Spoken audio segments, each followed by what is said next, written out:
बार की बात है, एक गांव में एक बड़ा सा बरगद का पेड़ था। वो पेड़ करीब 100 साल पुराना था। वैसे तो उस गांव में बहुत सारे पेड़ थे, लेकिन ये बरगद का पेड़ बहुत सारे पक्षियों का घर था। बहुत सी चिड़िया अपना घोंसला बनाकर उस पेड़ पर रहती थी।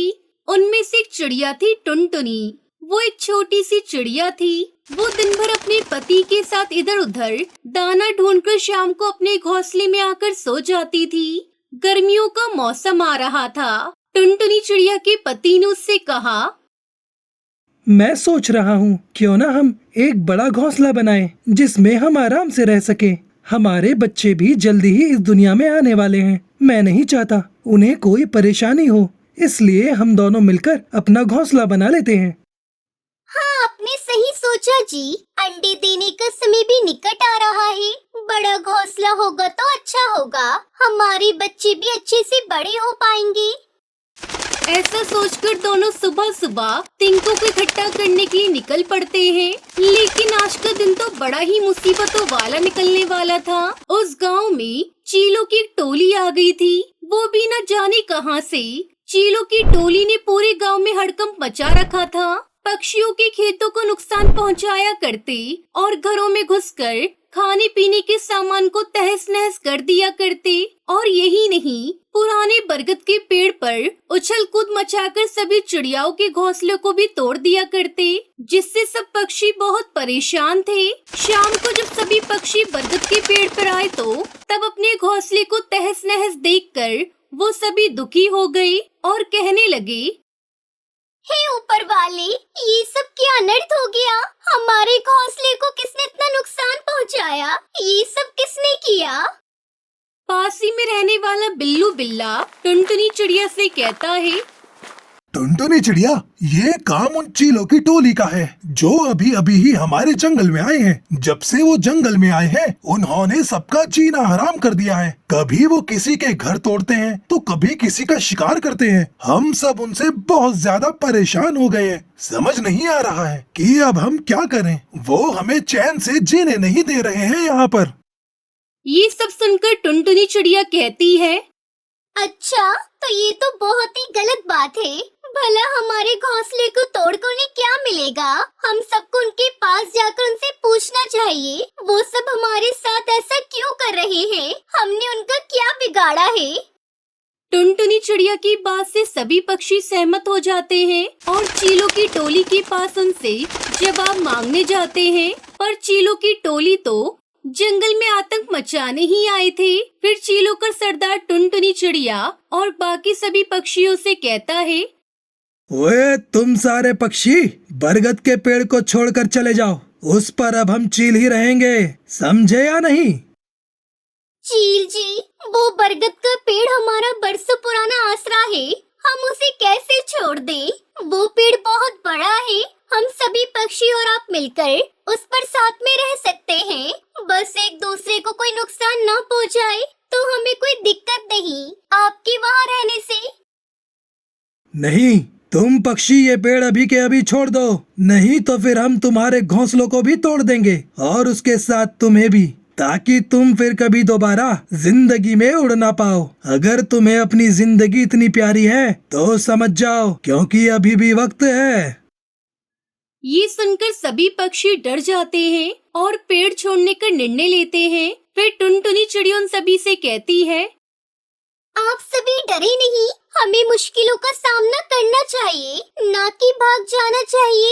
यदि आप मेरा साथ दे तो हम इन चीलों को सबक सिखा सकते हैं, जिससे कभी भी इस बरगद के पेड़ पर नहीं आएंगे। आप सब मुझ पर भरोसा रखिए। बस जैसा मैं कहती हूँ वैसा आप सब करना, ठीक है?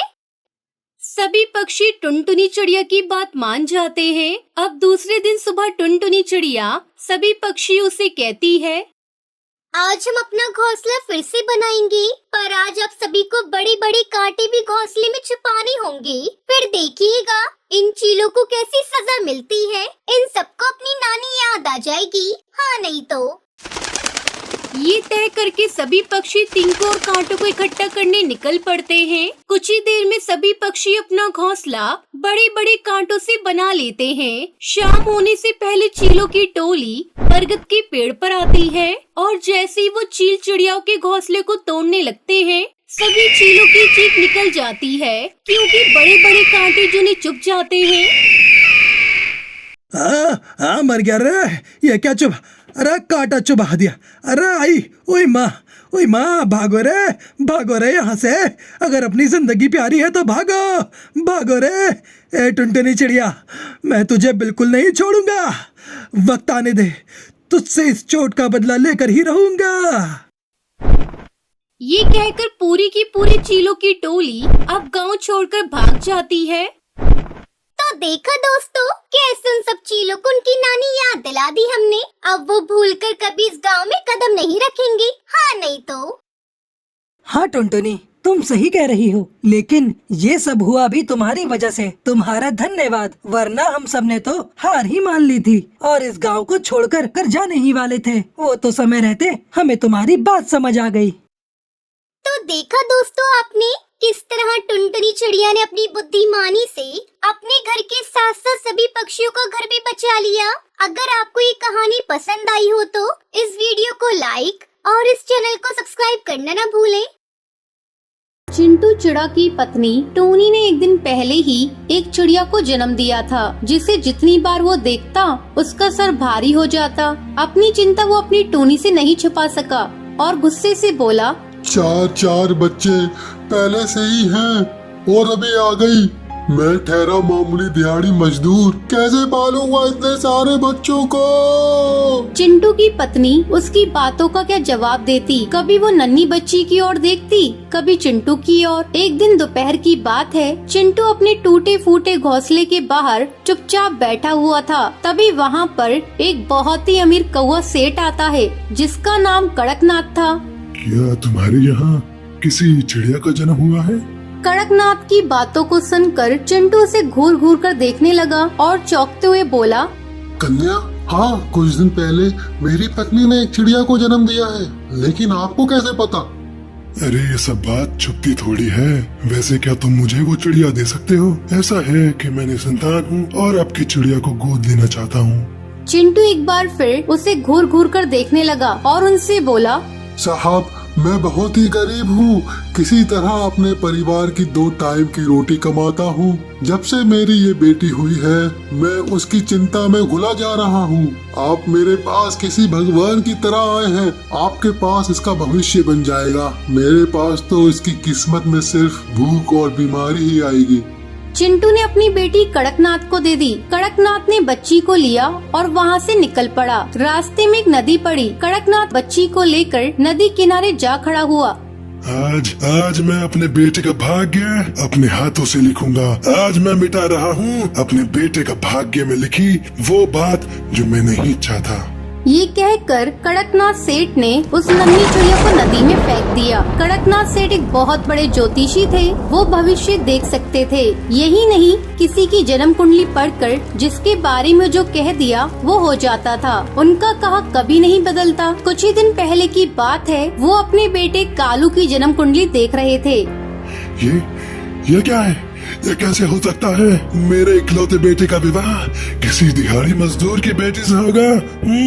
कड़कनाथ ने अपनी आंखें बंद की और उस चिड़िया को देखने लगे। पल भर में ही उनकी आंखों के आगे टूनी चिड़िया की बेटी आ गई। उन्होंने अपनी आंखें खोली और मैं भविष्य देख सकता हूँ तो भविष्य बदल भी सकता हूँ। मैं बदल दूंगा अपने बेटे का भविष्य, मार दूंगा उस चिड़िया को। दूसरी ओर नन्ही चिड़िया पानी के भाव के साथ बहती जा रही थी। वहीं नदी के किनारे एक पेड़ पर रहने वाली बबली कबूतरी उस समय नदी पर पानी पी रही थी। आज तो बहुत देर हो गई पानी पीने में। तभी उसकी नजर पानी की लहरों के ऊपर बहती हुई चिड़िया पर पड़ी। बेचारी लगातार रोए जा रही थी। अरे ये किसकी चिड़िया है? किस निर्दयी ने इस बच्ची को पानी में डाल दिया? अरे जब पाल नहीं सकते हो तो पैदा क्यों करते हैं? बबली ने उस नन्ही चिड़िया को लहरों से निकाला। वो बच्ची लगातार रोए जा रही थी। क्या हो गया? अरे क्या हो गया? भूख लगी है क्या? मैं हूँ ना, मत रो बेटी, मत रो। बबली के पति का 2 साल पहले ही देहांत हो गया था। उसका दुनिया में कोई नहीं था। उसने इस बच्ची को गोद ले लिया। बबली ने उसका नाम टुनटुनी रखा। समय धीरे धीरे पंख लगाकर उड़ता गया। टुनटुनी चिड़िया बड़ी हो गई थी। इस बीच बबली कबूतरी की भी मौत हो गई थी। उधर ज्योतिषी कड़कनाथ का बेटा भी जवान हो गया था। एक दिन की बात है, वो जंगल में सुनहरी शाम का आनंद ले रहा था। तभी अचानक से मौसम खराब हो गया। जोर जोर से आंधी चलने लगी। ओहो, इतनी भारी तूफान, ऊपर से ये बारिश, ओहो। तभी बारिश और तेज हो जाती है और तेज हवाओं के साथ कालू कौआ नदी में गिर जाता है। कुछ देर तक वो पानी में हाथ पैर मारता रहा, फिर थककर वो बेहोश हो गया और लहरों के साथ बहने लगा। उधर दूसरी ओर टुनटुनी नदी में पानी पीने आई थी, लेकिन तेज तूफान और बारिश के कारण वापस लौटने की सोच रही थी। तभी उसे कालू कौआ पानी में बहता हुआ दिखाई दिया। अरे ये कौन है? कौन बहता हुआ आ रहा है नदी के भाव के साथ? टुनटुनी तुरंत पानी से उसे बचाने के लिए उड़ जाती है और लहरों से लड़कर उसकी जिंदगी बचा लेती है। कालू को जब होश आया तो उसने खुद को टुनटुनी के घर में पाया। मैं कहाँ हूँ? आप कौन है? तब टुनटुनी ने कालू को सब बातें बताई। ये सब बातें सुनकर कालू का दिल टुनटुनी के लिए प्यार से भर गया और उसने अपने प्यार का इजहार भी उसी समय कर दिया। टुनटुनी ने भी उसके प्यार को स्वीकार कर लिया। कुछ दिन बाद उन दोनों ने शादी कर ली। शादी के बाद कालू कौआ टुनटुनी को लेकर अपने घर पहुंचा और अपने पिता को सारी बातें बताई। तुमने शादी कर ली, लेकिन ये लड़की कौन है? इसकी गोद क्या है? खानदान क्या है? तब टुनटुनी ने सारी बातें बताई, जिसे सुन कड़कनाथ ने अपना सर पीट लिया और मन ही मन सोचने लगा, भगवान, कुछ साल पहले इस काले अध्याय को मैंने अपने बेटे की जिंदगी से निकालना चाहा था और ये फिर से मेरे सामने आ गई। लेकिन मैं हार नहीं मानूंगा। इस दिहाड़ी मजदूर की बेटी को मैं कभी अपनी बहू स्वीकार नहीं करूंगा।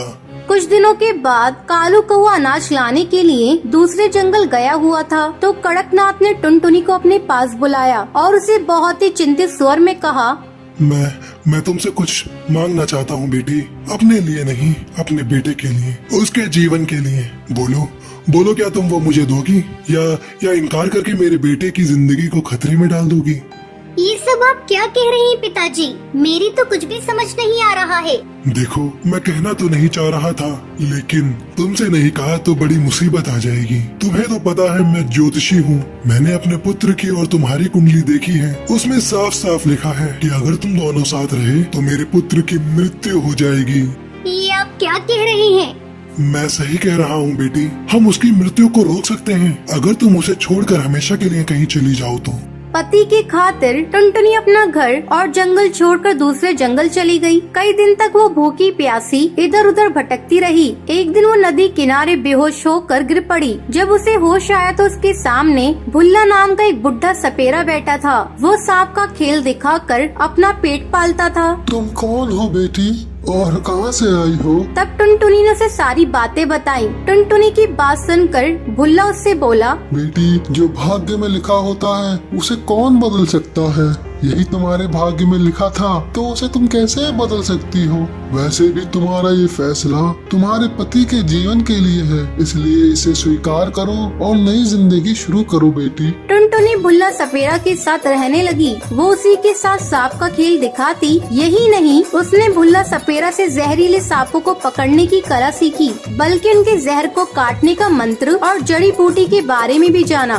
बेटी, तुम में गजब की प्रतिभा है। मैंने अपना पूरा जीवन इन जहरीले सांपों के जहर की काट और मंत्र को जानने में लगा दिया, लेकिन तुमने तो कम ही समय में सब कुछ सीख लिया। समय फिर से गुजरने लगा। इस बीच कड़कनाथ सेठ और कालू कौआ दूसरे जंगल किसी रिश्तेदार के यहाँ आए हुए थे। वो दोनों एक कमरे में सो रहे थे। तभी पता नहीं वहाँ कहाँ से एक जहरीला सांप आया।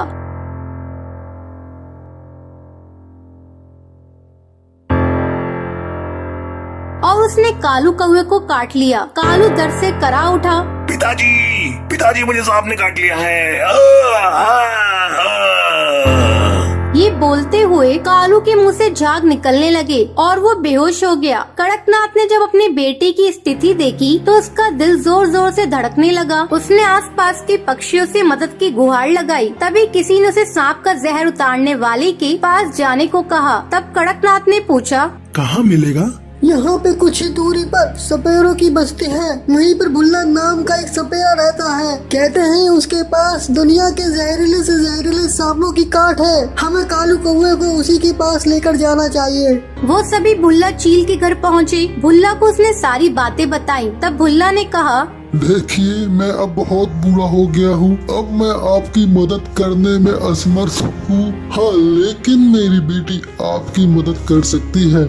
उसके बाद उसने टुनटुनी को आवाज दी। टुनटुनी को देखते ही कड़कनाथ सेठ की आंखें फटी की फटी रह गईं। उसने लाचार निगाहों से उसकी ओर देखा। टुनटुनी अपने ससुर को पहचान गई। वो तुरंत जंगल से जड़ी बूटी लेकर आई और उसका लेप अपने पति कालू को लगाया, जिसके बाद उसकी जान बच गई। जैसे ही कालू को होश आया तो उसने अपने सामने टुनटुनी को देखा। टुनटुनी, तुम जिंदा हो?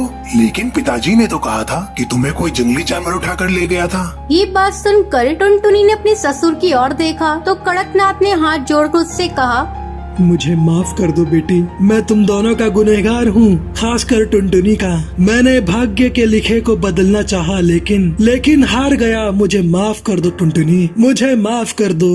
उसके बाद कड़कनाथ ने सारी कहानी उन दोनों को बताई, जिसे सुनकर कालू को अपने पिता से नफरत हो गई। तब टुनटुनी ने कालू को अपने पिता को माफ करने को कहा। उसके बाद वो सभी खुशी खुशी रहने लगते हैं। तो ये